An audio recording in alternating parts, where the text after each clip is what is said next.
আসসালামু আলাইকুম বন্ধুরা।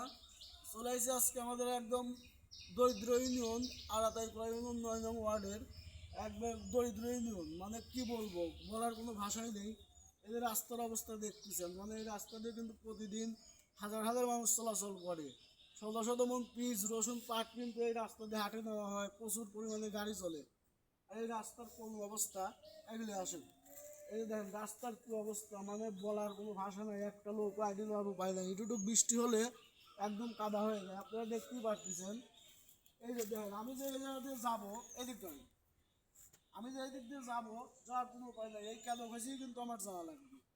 তো আমাদের অতি শীঘ্রই আমাদের এই এইগুলো ইউনিয়নের ৯ নং ওয়ার্ড তেলকুপি গ্রামের রাস্তাটা যেন অতি তাড়াতাড়ি মানে মেরামত করে দেওয়া হয়। আমরা এই আবদারটাই করবো আমাদের মাননীয় প্রধানমন্ত্রী তারেক রহমানের কাছে।